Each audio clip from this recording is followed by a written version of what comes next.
Hello, everyone, and welcome to the 160th Scientific Governance and Risk Meeting for MakerDAO. My name is Peyton Rose. I go by Pros11 on the forums and in the chat, and I'm joined here by a bunch of awesome Maker folks who want to talk about the governance and risk happenings going on in our community. Got a nice little call agenda for today. Be going through a few things, as always, our governance update. Then we've got a couple team-led discussions for your consideration on DssVest. That is our new kind of distribution model for budgets and MKR vesting, as well as a topic on governmental relations. And then we've got time marked out for some open discussion and one proposed additional topic if we have time to get around to it, though we are happy to take anyone's questions and suggestions for topics during that time first. So a couple, I guess, kind of ground rules, housekeeping matters to attend. This is like an open meeting, so we do encourage people asking questions, getting engaged. Try not to speak over one another. However, if there is a lull or we ask for questions, feel free to unmute your mic and give it a go. I'll also be watching the chat on the side, so if you don't have a mic or aren't comfortable asking it to everyone, feel free to leave a question there and we'll get around to it just as soon as we can. Yeah, we said we're trying to target about an hour 15 for these meetings, so I will be keeping an eye on time and letting us know if we should be moving on. Yeah, I think that more or less does it for housekeeping. So let's go ahead and get started with the governance roundup here. Right, so got some votes I'm going to be going over.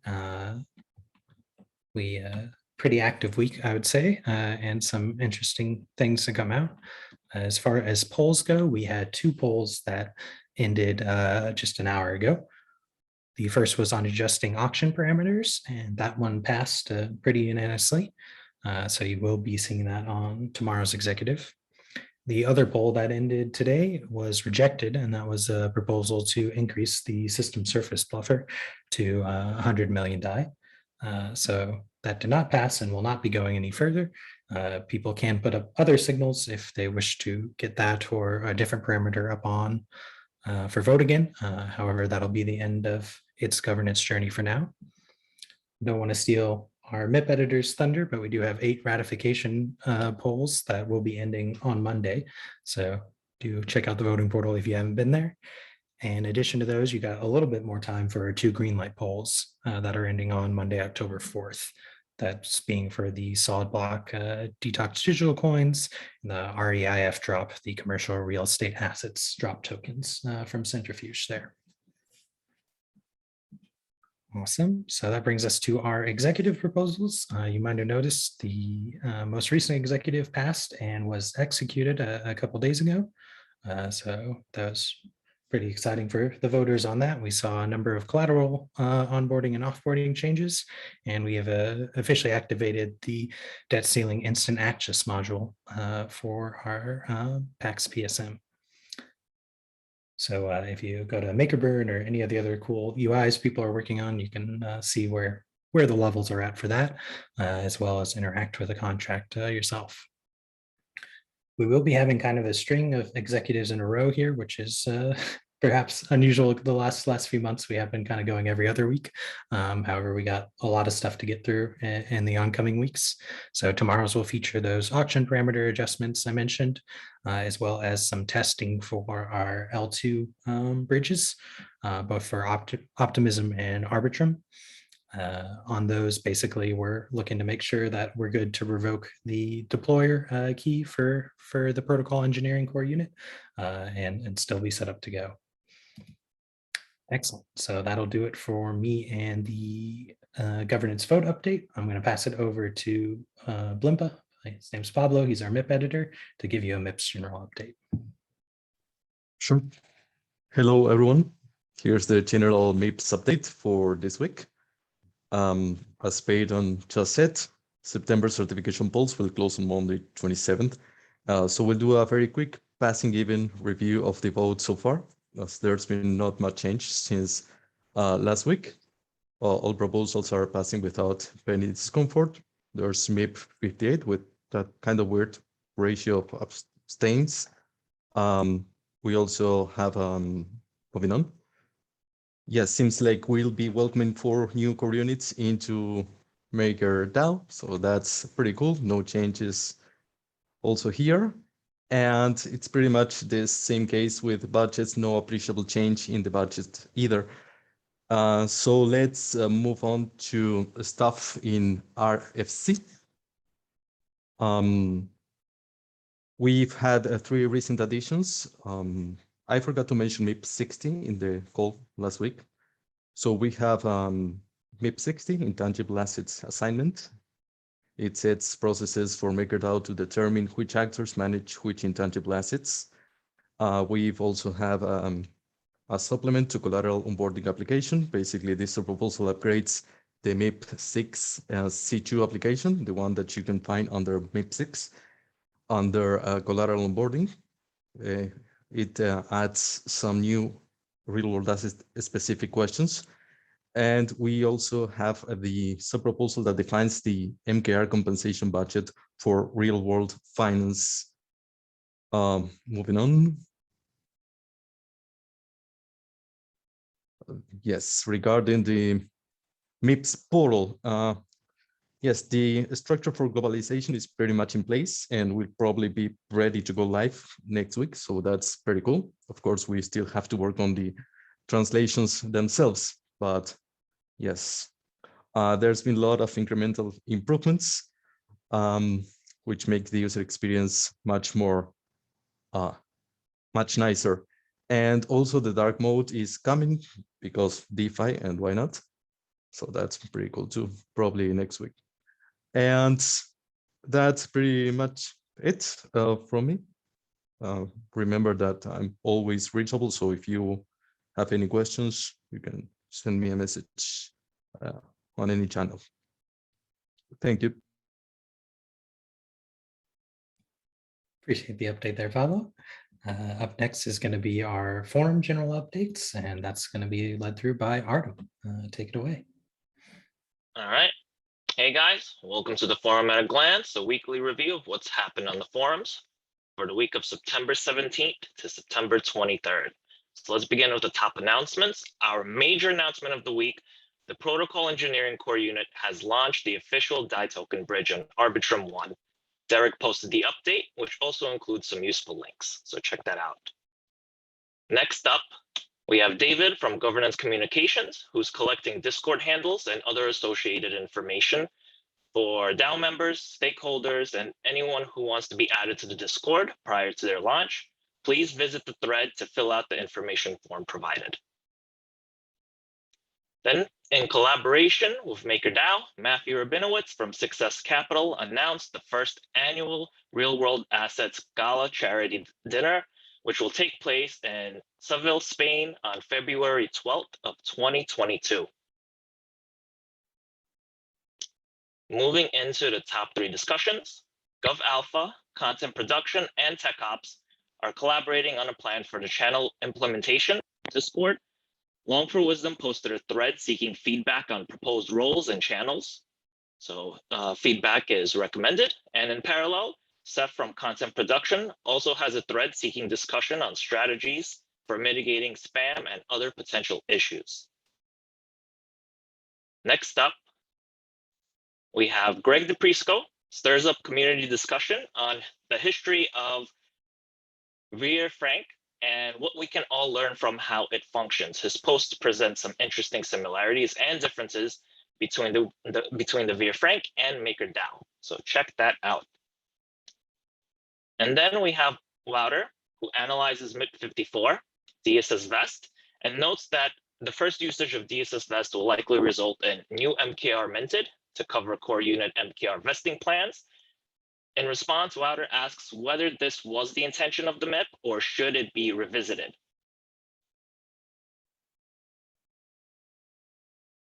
Artem, Okay. quick pause. Yeah, we had Yes. 3 active discussions. We had the Discord migration RFC. We had, I think you skipped over the Gensler SEC focuses on regulating stablecoins one, and you went straight to Greg. I think that's where we had a little bit of a mismatch in the slides. Potentially. Okay. Yeah, so now you want to go for the signal requests? Yeah, let's do signal requests. Go for it. Yeah, sorry about that. All right. So just 2 signal requests are active this week right now. First, in continuation of the process of onboarding the remaining unprofitable vault types that were agreed and discussed by the community in recent forum thread, Rema from Risk Core Unit signals to offboard Mana, BAT, 0x, LRC, UniV2 Link ETH, and UniV2 Aave ETH vault types. And our second signal request, in response to the proposed delegate compensation, Chris Cameron is signal requesting a one-time lump sum of 50,000 DAI outside of any delegate compensation that may or may not be forthcoming in the future if both Chris and the community feel that he has delivered value to the DAO. Both of these signals end on September 30th, and that's it. For any additional information, please check out the forum at a glance on the forums. It includes 3-point summary, ongoing initiatives, help wanted, and also more announcements and discussions. Thank you. Awesome. Appreciate the update there. And thanks for getting us back on track with the slides, David. All right. So next up, we're moving into our team discussions topic of the call. As a reminder, if you're new to our new format here, basically, we're going to kind of present these topics for discussion, have 1 or 2 of the core units weigh in, and open it up for discussion, questions, and basically anyone to share their thoughts. So first up is the DssVest considerations. I believe either Juan or Water will be kicking us off with this one. If one of y'all want to go ahead. Yes, that will be me, Bruce. Thank you. Can you enable sharing rights? Sure thing, coming at you now. Should be good to go.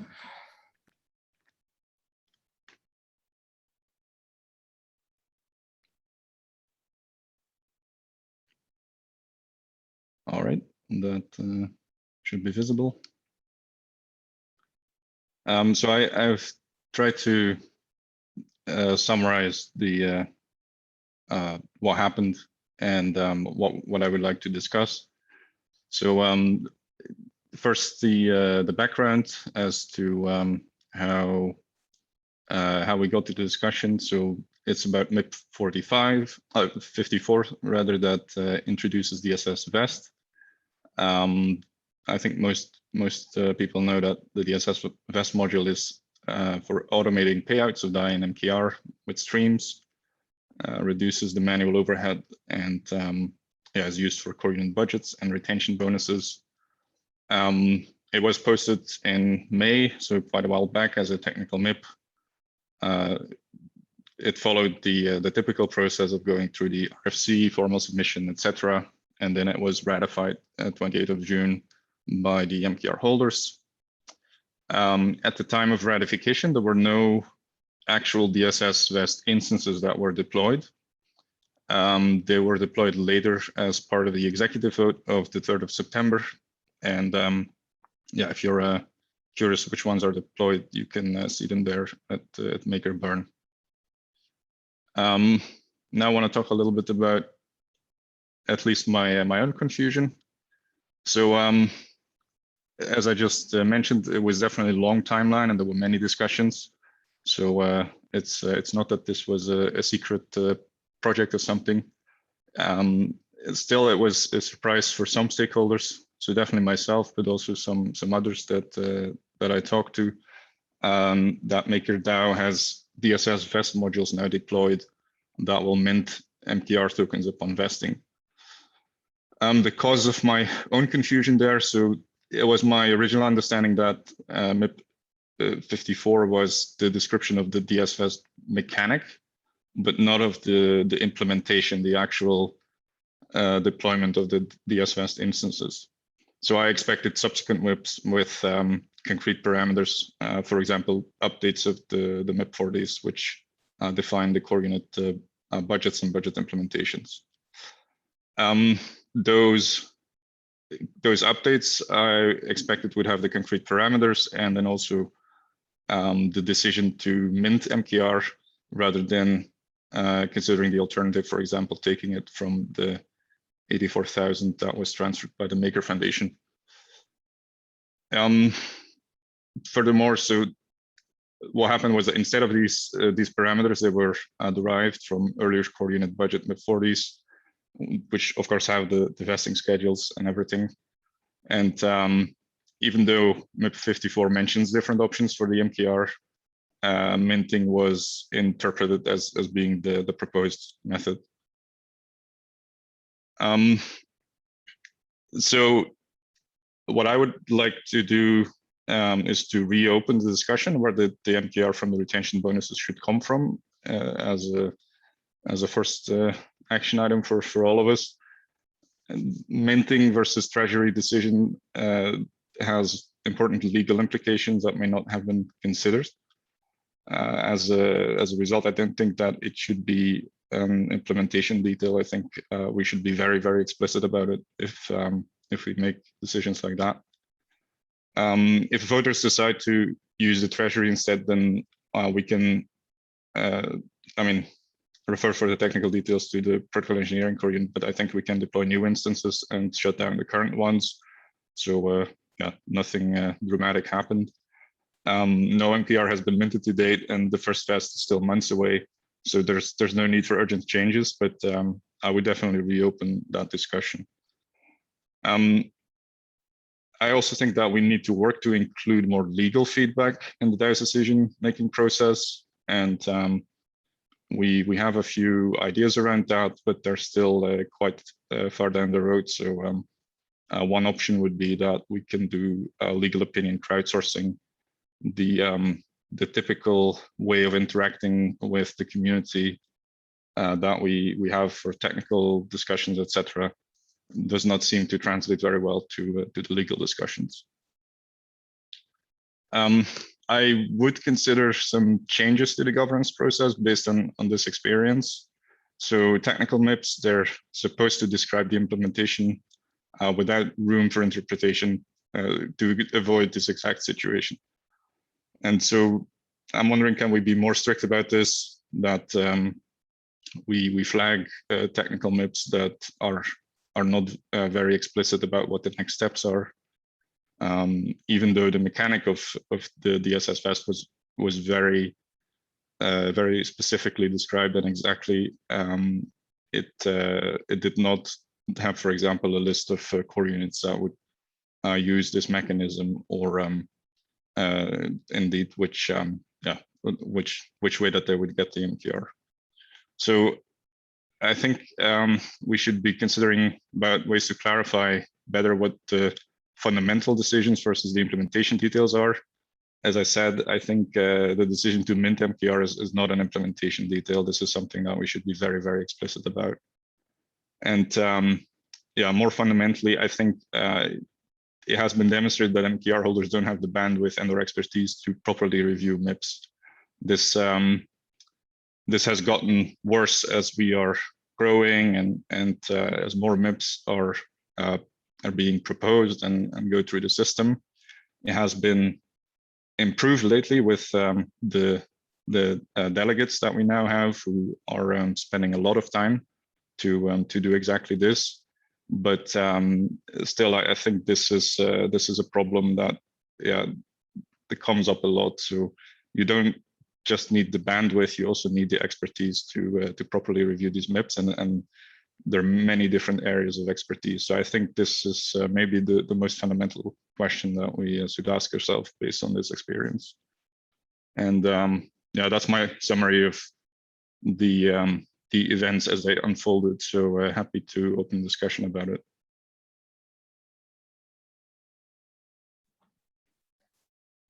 Appreciate you framing the issue that you brought up there, Water. And yeah, I guess first probably open to like questions or clarifications around this issue before we launch too big into discussion. So yeah, open the floor to any questions or clarifications. I am seeing one from Planet X in the sidebar. I don't know if you want to hop on the mic for that or not.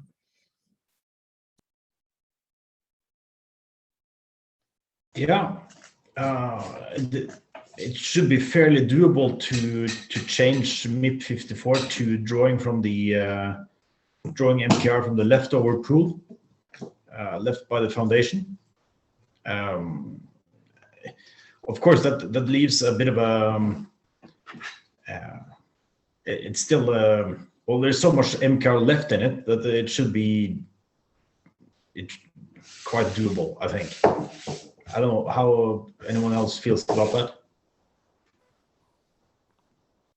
My question is, are we just kicking the problem down the road? So although it is a large amount of MKR, 84,000, you know, at some point, you know, either the protocol will have to re-up on its MKR treasury to continue paying out, or it will, yeah, have to mint eventually. So obviously, it's 84,000 is a large number. So I don't expect us to need to deal with this for many years, but nevertheless, isn't it kicking the can down the road? I don't think it's kicking the can, because the crypto has such the planning horizon is so short that we can. There's no way we can plan 3, 4, 5 years ahead. That's not going to work.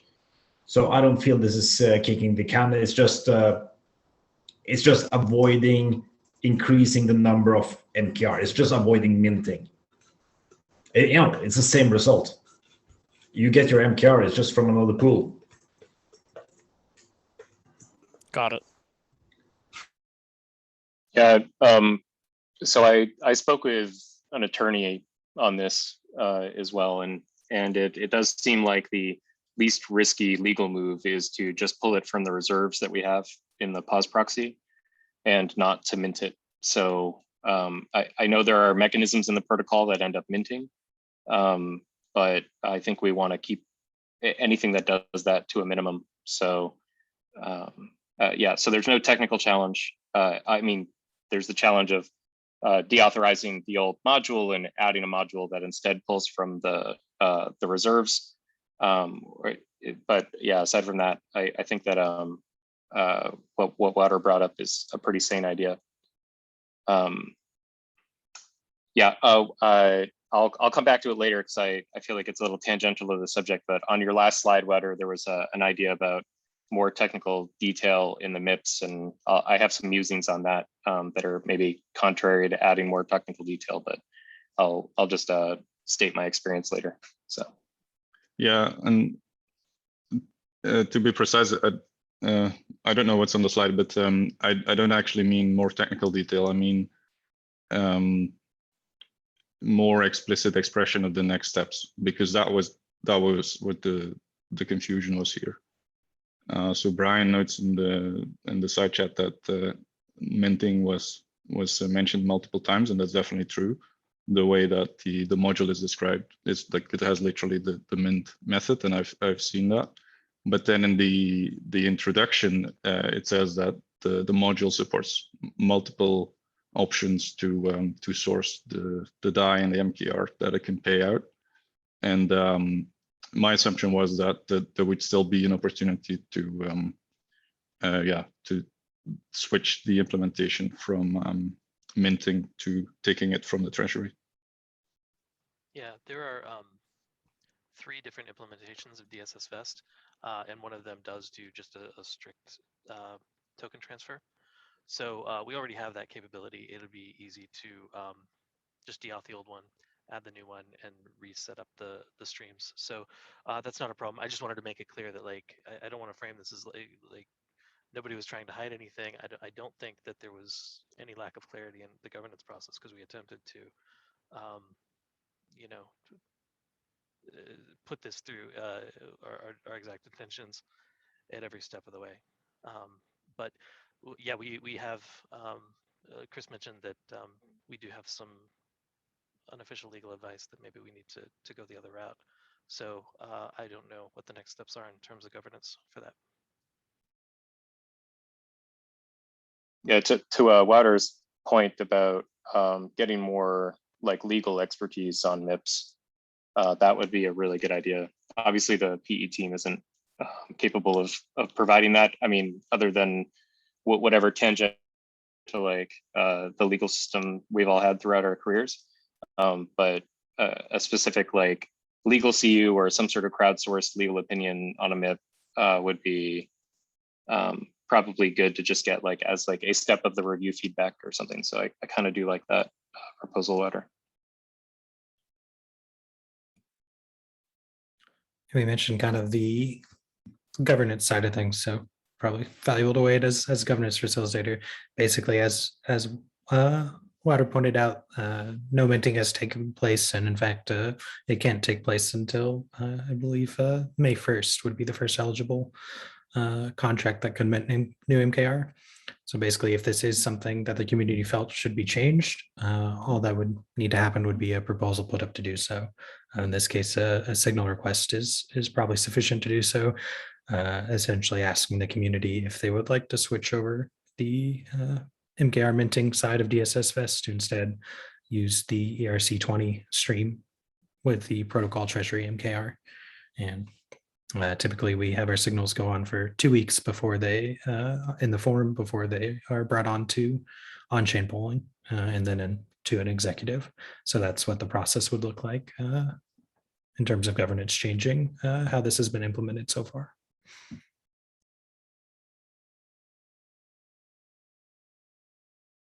Yeah, and I will definitely use that process to get this started.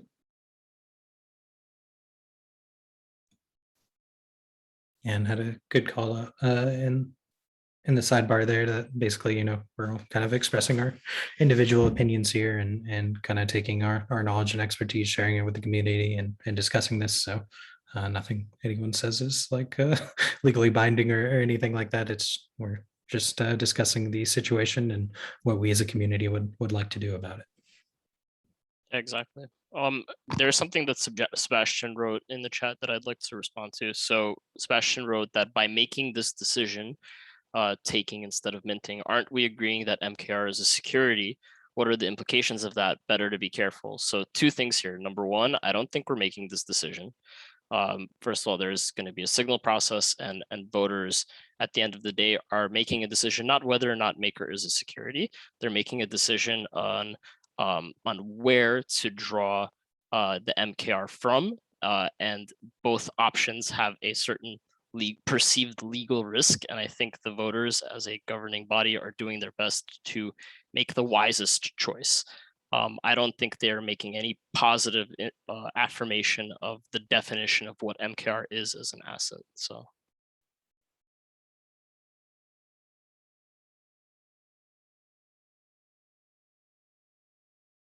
Yeah, and as Chris rightly points out, there both options also have a public relations perspective too. So if people see the protocol as minting MKR, that's different than if we are incentivizing people from MKR already in our coffers. And yeah, there were discussions about, you know, burning that whole 84K pot because it's all, you know, the pause proxy that it's sitting in has the ability to mint tokens as well. So it's all technically a wash. But by doing it with the token transfer way, we're also kind of telling the DAO that it has to leave those tokens there for its other obligations.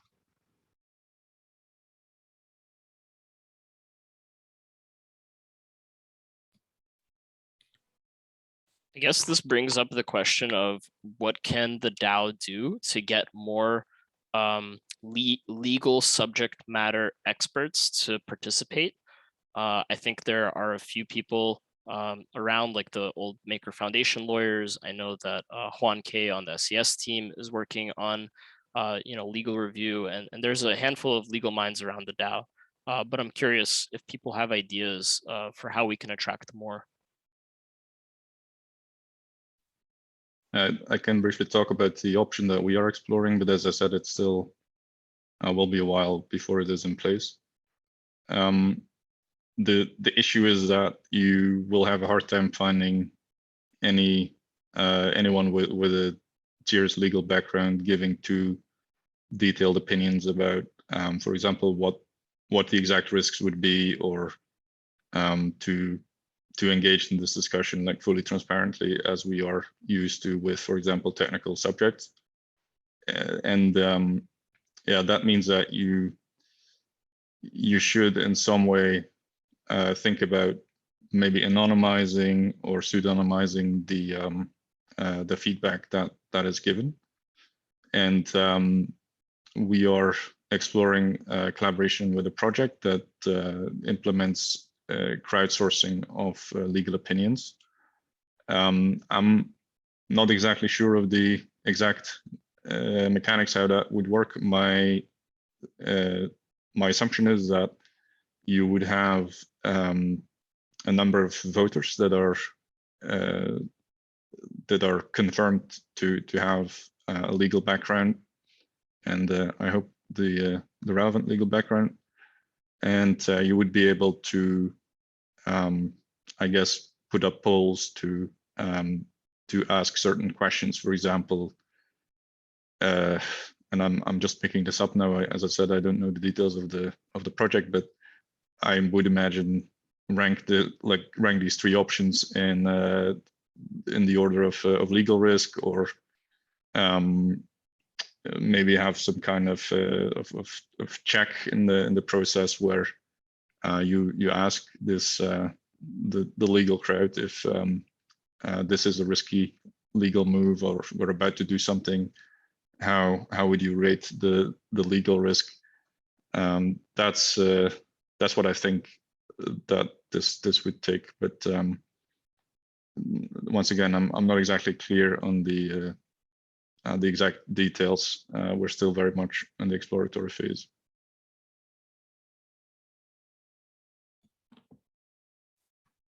I would say from the governance side, if we were to have like a legal core unit, there would be some checks there, like our current core units, in that facilitators can essentially put the block on certain proposals for relevant risks within their defined core unit. So that would certainly help the governance process if we did have a community approved body that said, this is, we can approve this, we can go forward with this, that sort of thing. But obviously core units take time to set up as well.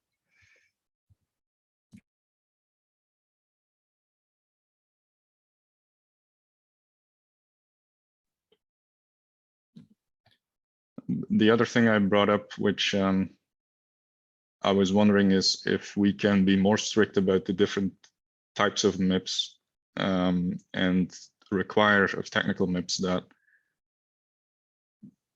when I looked at the original definition, the technical MIP is actually supposed to have the exact instructions that would go into the executive vote and the spell. I understand that's not always practical to do, but I think the next best thing would be to just have a fixed section that would describe in English and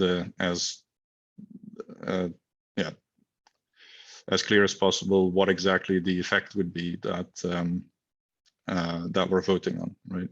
And in that case, if this was flagged for this MIP that this section was missing, then it would have been added, and then I would have been very clear that, okay, the next step is when this goes into the it immediately goes into the executive, and these are the consequences.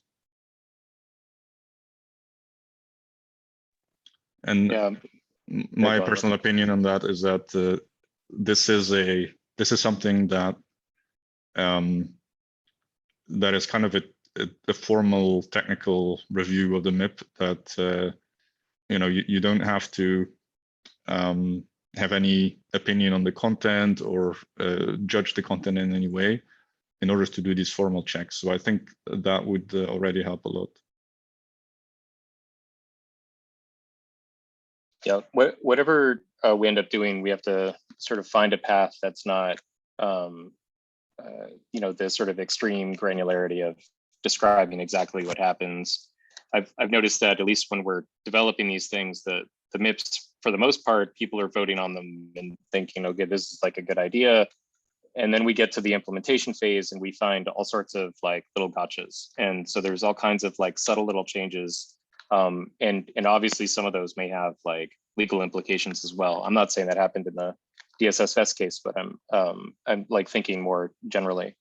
And so like with the liquidations 2.0, we tried to like kind of make the MIP a little bit of a living document. And I tried to give these updates about edits. And I think that kind of worked out right until the executive. Of course, when you're voting on an executive, in a way, you're also voting on the actual like real instantiation of what's happening in the code. And hopefully like how it's written and even all of its bugs, right? So that's the sort of caveat in the end. Like we are anointing that, but not everyone's a subject matter expert and needs these sort of like high level descriptions of what's happening. And so the trick is to find the way to like give the MIP. I kind of like what we did in Liquidations 2.0. Like maybe there's like, we keep saying, okay, like here's the code and here's some like places where this deviates from the original MIP and describe it so that when the final executive happens, everyone kind of knows like this is the original MIP and here in the comments, the changes that were made in order to accommodate technical considerations or risk or something like that. I think that's probably the right way forward. It's just it's one of these like theory versus practice things. Like the theoretical version of the MIPS was a little bit more ideal than like the reality of actually trying to like write this and publish it. So that's interesting, Chris. I think that we have the MIPS that are pure code and very technical, and that might be the path forward for those ones. But the other ones, the ones that are more procedural, I'm not sure if we should force people to, or the MIP writer, to actually say everything the way it would be implemented, because eventually maybe you don't care, right? As a receiver for MKR, for example, you can say, I don't care where you get them from, just as long as I get them, it's fine. But then on the implementation, we need to have some kind of process. I don't know if the MIP editors or someone from Governance Alpha or anyone really, they have an opinion on this, but we need to have some kind of process where we say, okay, this is ready to be moved forward because there's only one way of implementing it. This is it. So we can vote on this. Otherwise, we should have kind of like, hey, we're not going to be able to vote on this because, yes, you mentioned that. I don't know if this is the best example. I haven't read it in a while, to be honest. So apparently it was mentioned that minting was the preferred mechanism, but also it was open to other mechanism, which is good. But then it will be like, okay, here's what's going to happen once that this goes on. MKR is going to be minted, and this has to be done for every MIP that's procedural, not only this one. we need to like find certain categories of like maybe like legal risks or things and just create icons for them, add them to the MIP. Be like does or doesn't mint MKR or something like that. So probably, yeah. Actually, that's probably a really good idea. Yeah, and I think this was part of the issue here.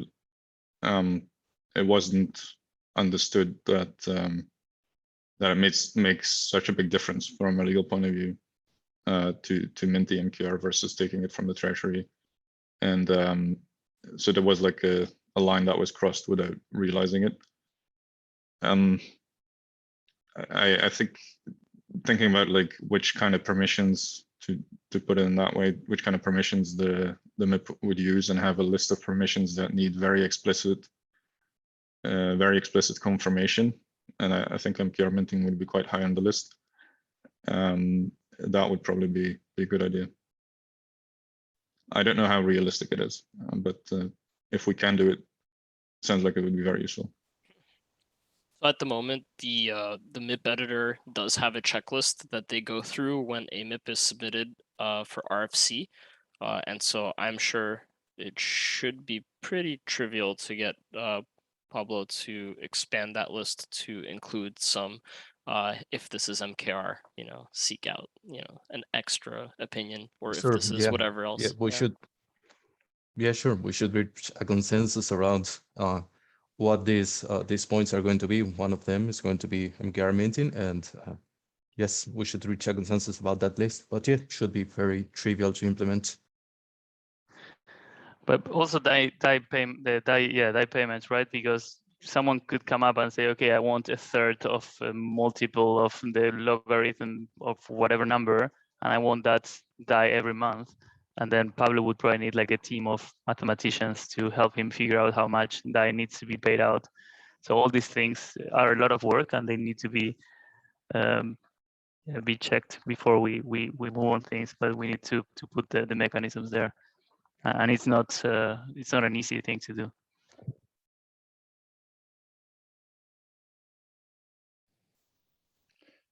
I wonder on this MIP, sorry, if the problem was that it was not written, or if it was a bit hidden. And you can make a summary and try to explain things, but you will never explain everything. And there will always be interpretation in what is not code. And I think I say this because I just look at MIP 58, so Real World Asset Foundation. There was only 5 clicks to the constitution of such foundation. So that means that only 5 people clicked, and I was one of them, clicked on the link to see what was in the legal document. So that might be a bit poor because it could be anything in those documents. So there are some things that are complex, and no one will really look at what it does. And we need to find ways to find how to solve it, because not everyone will look at the Solidity code, look at how it will compile, and as I think Chris said, at the end it might be something a bit different because there was a bug, so they fixed it, and they don't implement the strict MIP version because it doesn't make any sense.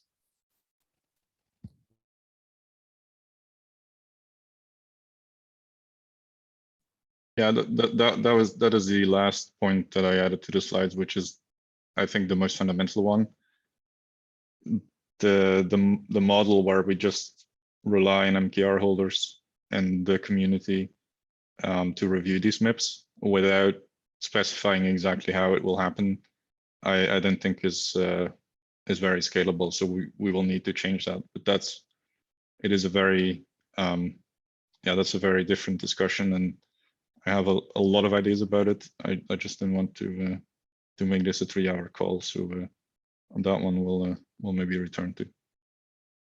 But I think those are the 3 things. So there was like a red line that wasn't understood. So maybe we can clarify those red lines. I think the form, like formally speaking, the MIP missed next steps, which made me in any case misinterpret it. And then the third element is that we simply don't have the time and the expertise to review all the MIPS that are up for voting, even if it had been sitting there for months, right? So it's not that the timeline was too short. It's just that we don't seem to have the bandwidth to, with all the other work that's going on, to do it, and it's not clearly defined who should review what and for which points. And you end up with things not being reviewed and just passively been confirmed. So I think that's the most fundamental issue here. One thing I would add from like the governance end to that is that perhaps it's pretty difficult to write next steps for a tool like this. For instance, DssVest is also used for a lot of our core unit die streams as well, right? Like it was set up to be generally able for us to, a tool for us to use, so we could cut down on the amount of superfluous governance votes, and that we approve something and then we had to approve it every month again and again and again for core budgets that core units have already been promised. So not to say that, you know, it wouldn't be better with next steps, but I think also for when you're writing MIPS for general tools, it can be hard to think of next steps and write it in a way that doesn't limit their use to the full functionality of what you're building. But that was exactly the confusion here, right? So this wasn't a MIP for a general tool. This was a MIP for an implementation of the deployment of the modules. So this one could very easily have had the next steps. They were just not made explicit.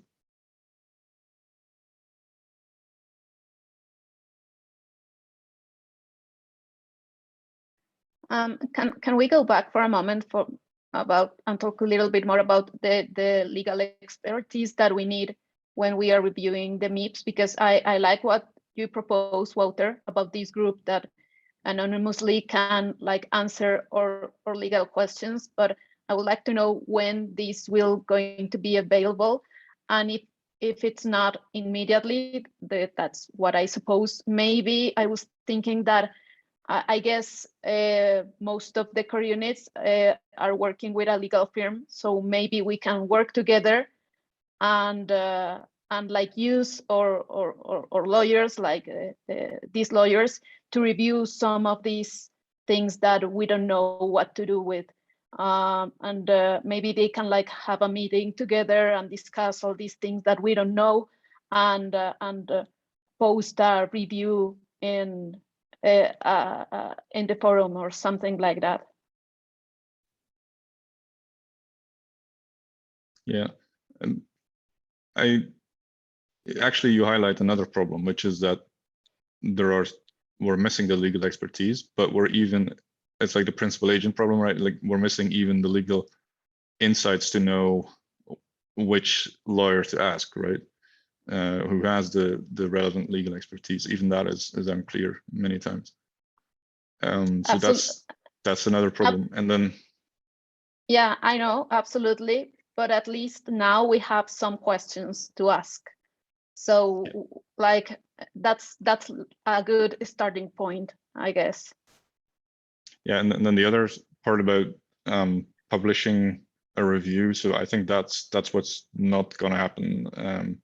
But what you can do is now that we have delegates with a lot of voting power, maybe these legal recommendations are not official opinions, but recommendations or thoughts can be conveyed in private to them until the point where we can do it more openly with a crowdsourced solution.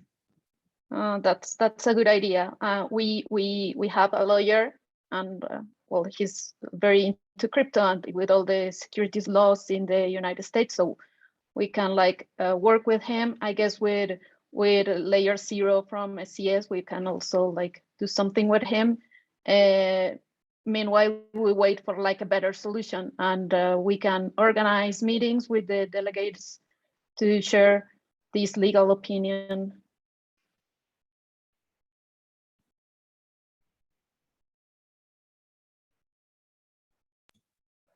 I don't know if any other core unit is working with lawyers. Just let me know and we can arrange a meeting between all of them to review these topics. So we have at least one lawyer in reward finance, not acting as a lawyer for the core unit. And we have 3 law firms on a retainer. One is in the Cayman, so it's not super useful for this kind of topics. But the problem I can see is it depends on how you frame the questions. Like if you ask, is it more riskier to mint MKR or use MKRs that are already minted? Well, obviously, it's less risky to use something that is already minted. That's the level 1 of answer. The level 2 answer is, well, it's more risky, but doesn't make any difference at the end.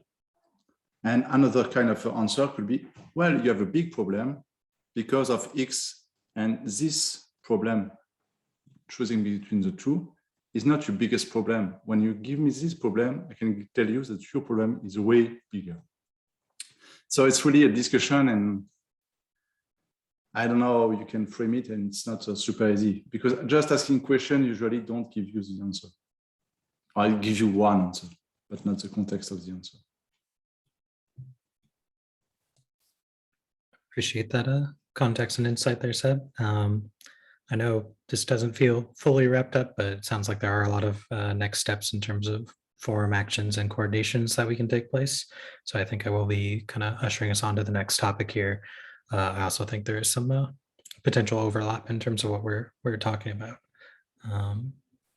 Because that's next topic is DAO government relations. Thanks for popping the slide back up, David. No problem. So some of you may or may not know, Paper and VM did have a meeting with the team from Senator Warren's office recently.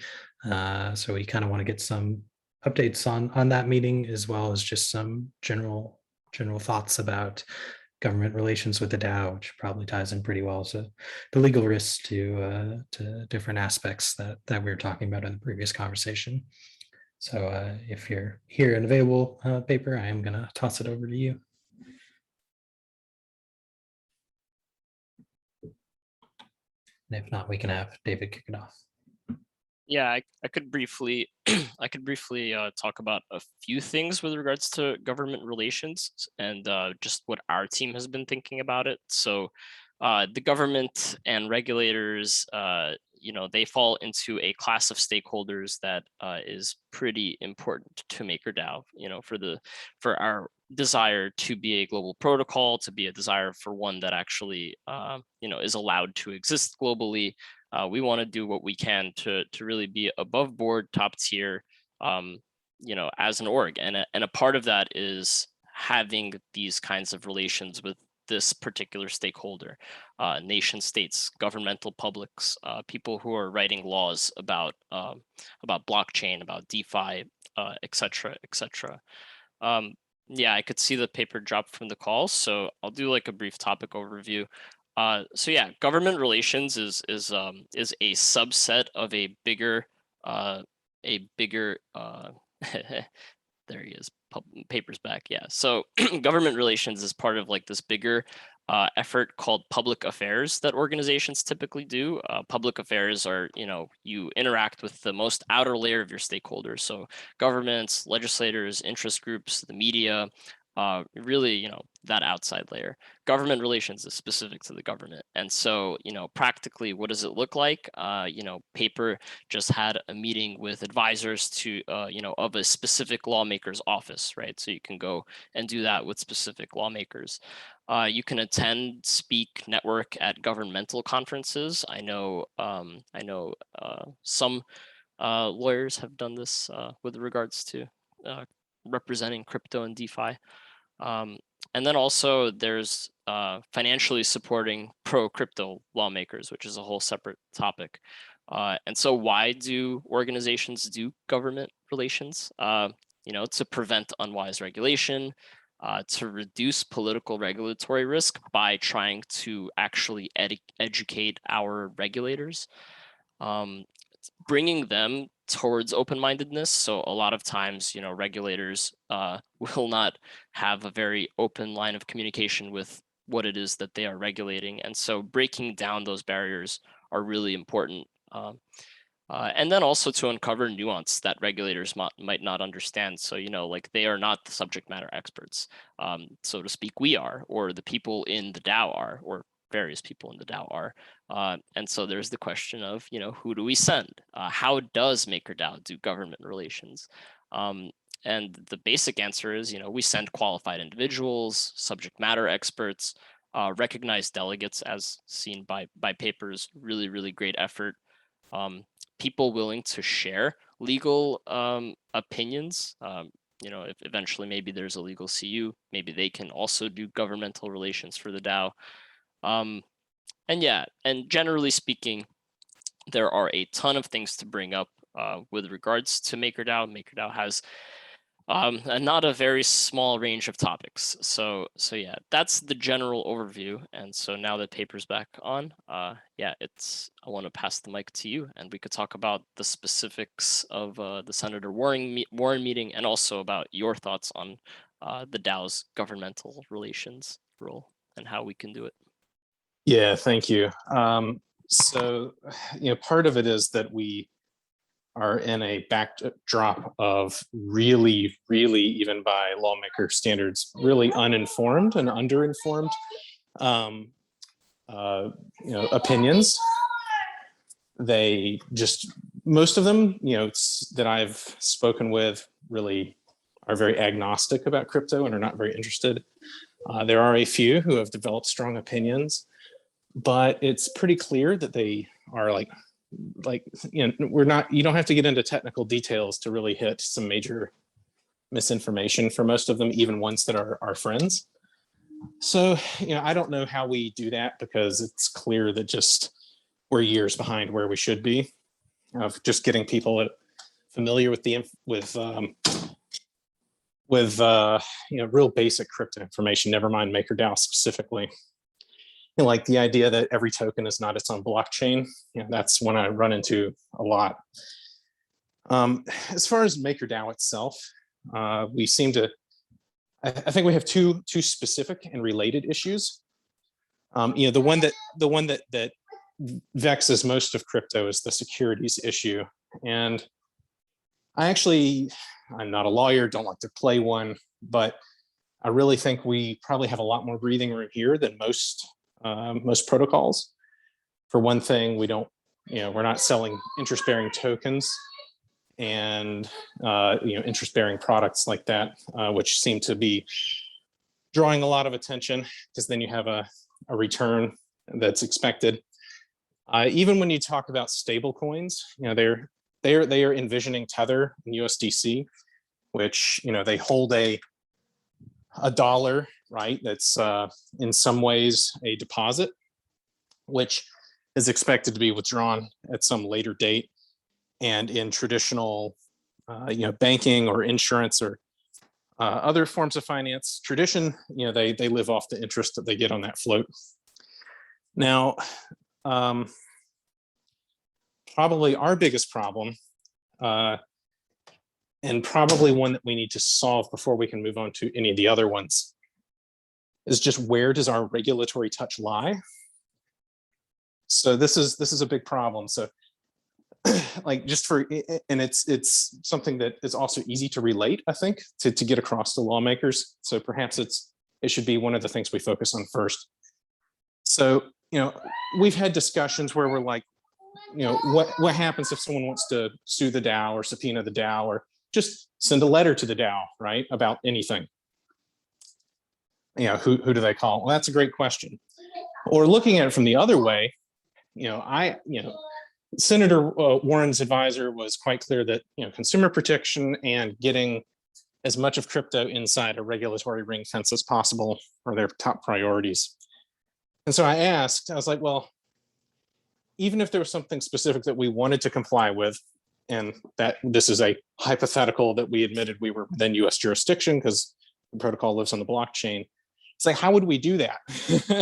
Right? Because we're decentralized to the point where we don't have a legal entity. And we also, as a result of that, don't have any individuals who can sign binding agreements, documents, representations, and disclosures.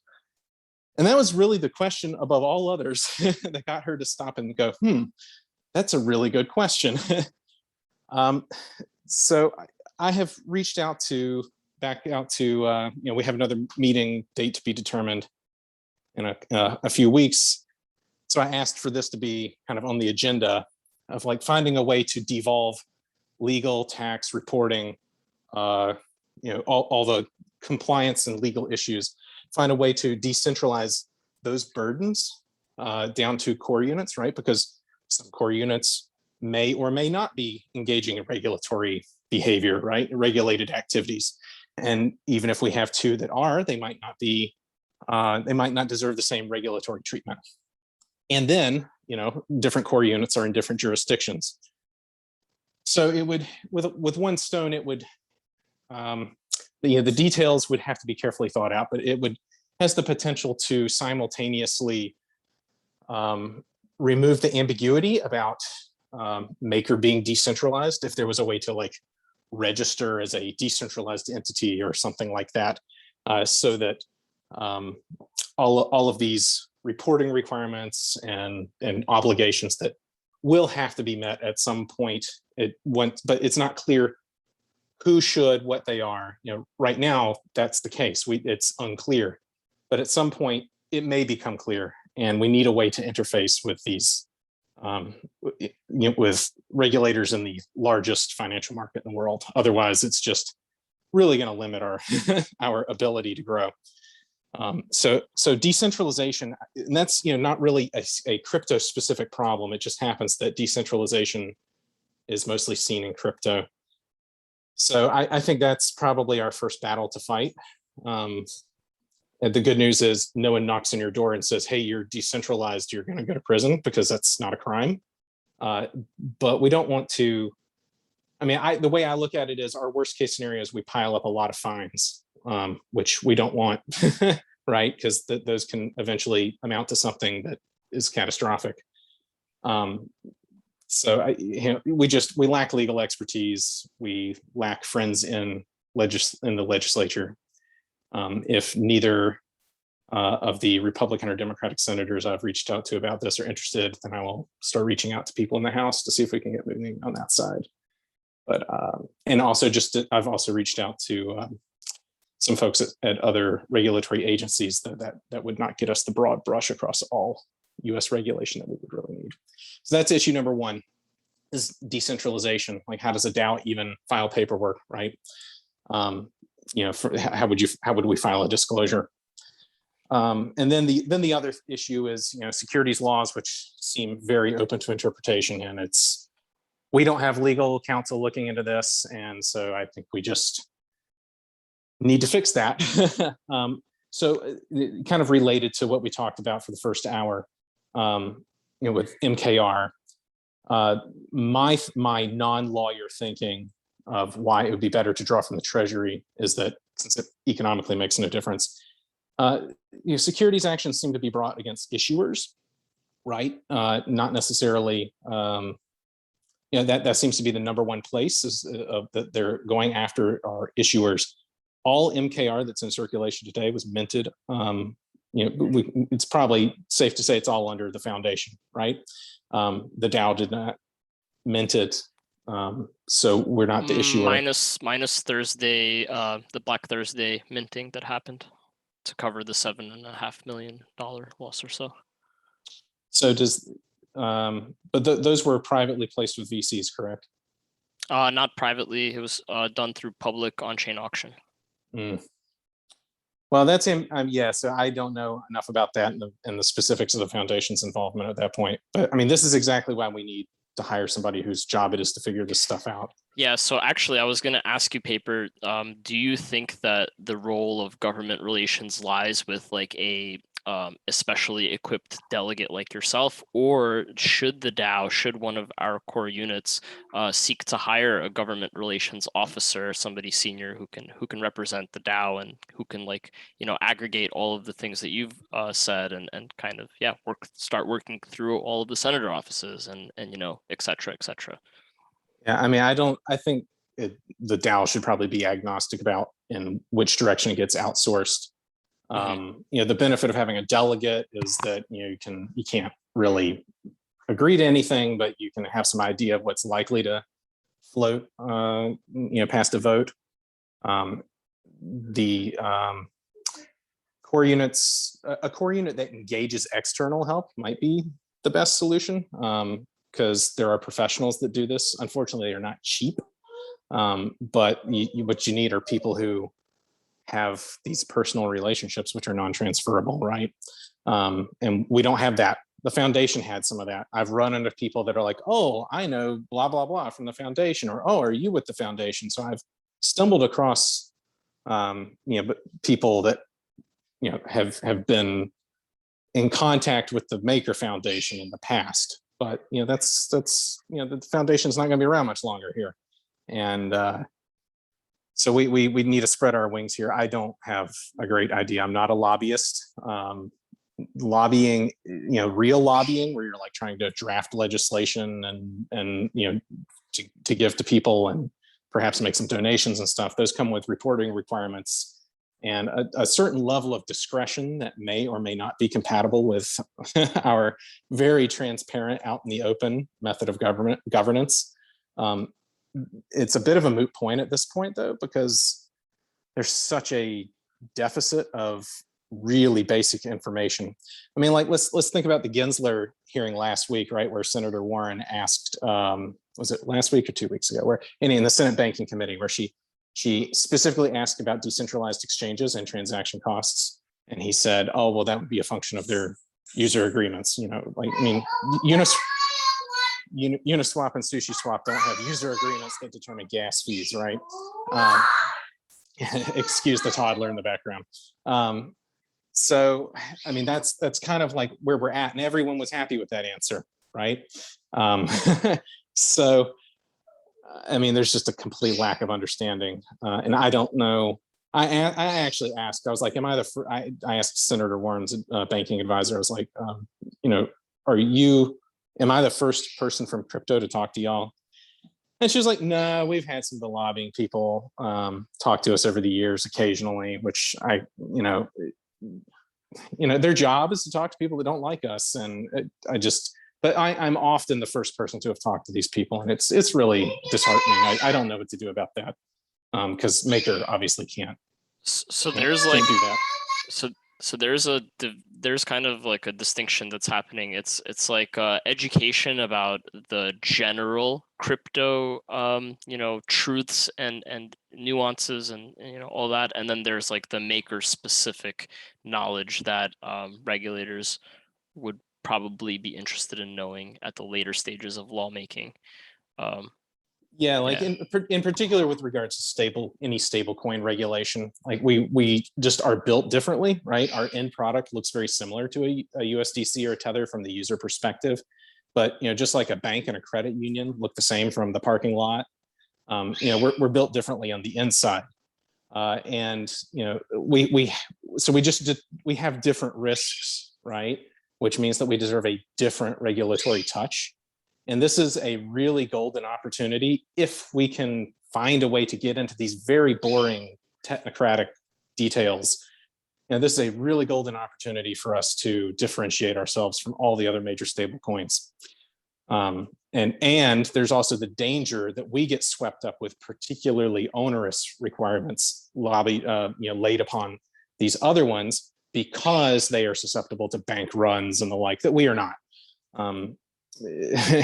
So it just it's not the foremost concern for some people, but these are all individual people, and so each has their own little bugaboo. But like there are some that are really concerned about neutering the Fed should stable coins get too big, and this is the kind of thing where we're ideally suited to say, oh, we make the natural partner because we're by our design, we for the most part have to accept Fed policy as it transmits through the money, through the economy, and and then when they're like, oh, well, what do you feel about CBDCs? They're going to be your competitors. I'm like, well, no, they would make great collateral, but unless they're going to be on Ethereum, they're probably not competitors. And these are new ideas to even the quote air quotes here crypto knowledgeable lawmakers and staffers.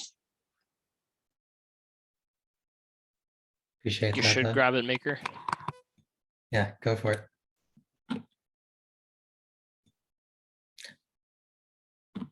Is it me? Yeah, you're up. Go for it. Okay, I'm going to try and make this simple. So I agree that the space of cover, where Maker interacts with politics is important, but you have to realize this isn't just Maker. There's a whole bunch of decentralized DAOs out there, right? And so what Maker does, if we do it in a vacuum, it can have implications for a ton of other DAOs, right? And so what really needs to happen here, and I hate to say this, is kind of a larger effort. It doesn't just, Maker can just look at this and go at it itself, right? Blaze the path. We can do whatever we want, right? To be a good DAO citizen, we have to think about the larger set of stakeholders and implications here when we're talking about dealing with legislators and educating them, bringing legal online, right? This is a larger thing that we should be looking at forming a DAO of DAOs or some organization of DAOs so that we can get input. We can construct documents that educate these people, right? In terms of like what a good collection of DAOs would like to see happen here. And to bring greater brain power, bring greater funding. This isn't just a Maker thing. We don't have to go this alone. We can do it together, but doing it together, it's like everything when you get 8 people in a room versus 50, it always takes longer. And so it has that hazard, but I think we can't do that in a vacuum. We really need to pull other minds and funding together to create an organization to kind of push through on this stuff. That's all I got. Let's Maker Man. Wanna add something, Juan? Maker Man, I want to say that Your mic's a little messed up. Sorry. better or Yes. so yeah, Maker Man. One of the things that we are working on actually, Layer Zero from the SES core unit is leading this initiative, but he is participating, and this is actually one of the grants that we have given, and it is about DAO research and all a bunch of legal implications. Yeah, we'll be giving updates on this soon.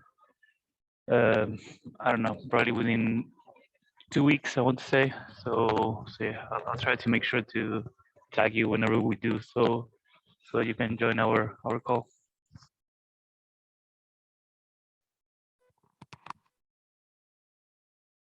Thanks for that. Are there other questions or comments here?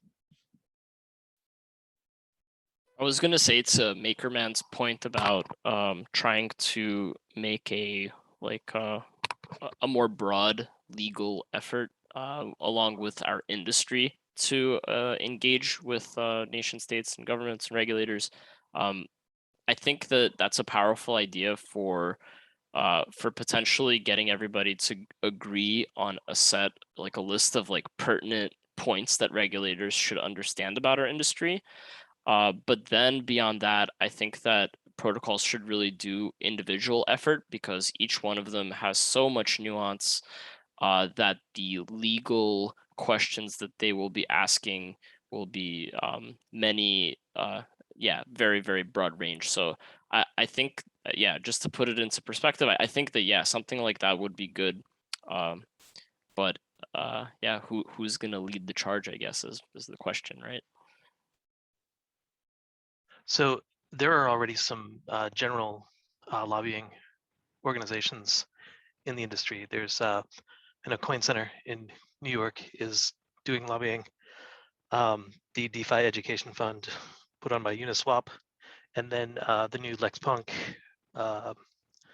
DAO that is being funded by Curve and YFI. So those might be some options if we wanted to pool our resources with other protocols. One or all of them, maybe, if we felt that strongly about it. So that's all. This initiative I was mentioning, actually, I think I can't remember. I think Uniswap also was there, Compound was there, and there are a couple more projects. I read the proposal a couple of weeks ago, so I don't remember them. But yeah, Layer 0 will give updates soon. It's not the same one though, just to clarify. Do we? I'm curious. Do we know if any of these groups have been doing like targeted outreach to specific lawmakers, similar to like the example of Paper in Elizabeth Warren's office? Because I feel kind of weird with like all of these different groups creating like educational initiatives, and then and then they never reach out to any lawmakers, So I kind of feel skeptical about these groups often, but I don't know. That's just the feeling. So I will personally go out there and say that I've been extremely underwhelmed with them. And perhaps I'm a lot of stuff and not visible, but I've never met someone at this point who does more than do some hand waving.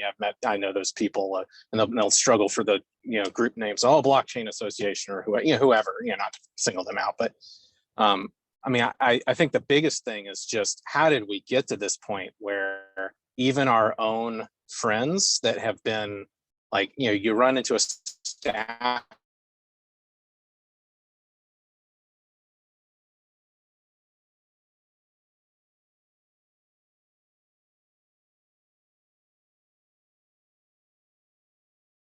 that's been serving under people that are very pro crypto for years, and you have to get to the point of like, no, you don't mind DAI, it's generated, these are, we take for granted, but it is just, it's just really tether. What else? And if forget smart contracts, forget Maker. That's the, and in their defense, these people are not trying to be domain experts. They're thinking about Afghanistan or tax policy or whatever. We are not really the front of their thoughts, but who our advocate, newer organizations, I'm more likely to give them the benefit of the doubt. But some of these established organizations, like where have they been?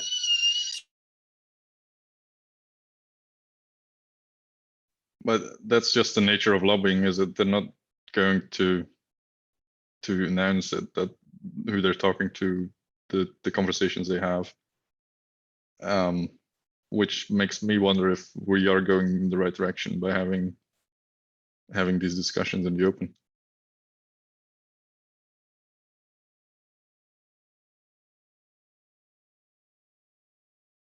I think at the end of the day, the ultimate objective is to have a collaborative and positive interaction with a government and a government regulator.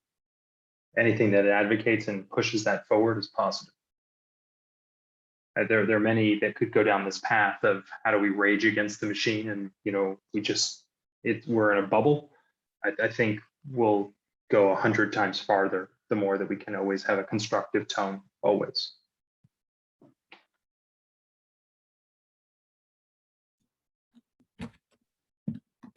Definitely a lot to reflect on and consider, and I appreciate the really high level of participation today. I'm noticing the time and seeing that we are kind of starting to run over a little bit, so do kind of want to do maybe a last call for any comments or questions that people would like to get answered. And as a reminder, we'll always continue these conversations on the forum and in the chat. So if you didn't get a chance to speak up or there's something to reflect on later, please do leave a post for us.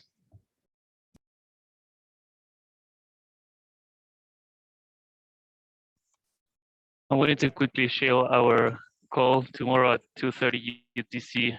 Traven from Immunify will be presenting the Bounty project and the idea moving forward. So if anyone's curious about this, come join us.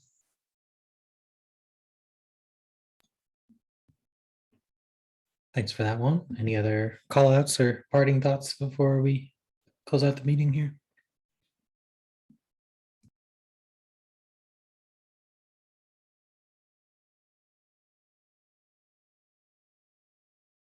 I want to say thank you to everybody who spoke up at today's meeting.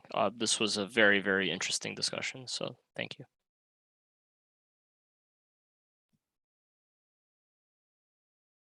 I echo that sentiment. All right, gonna go ahead and end the call there. Thank you for everyone for participating, and we'll see you next week.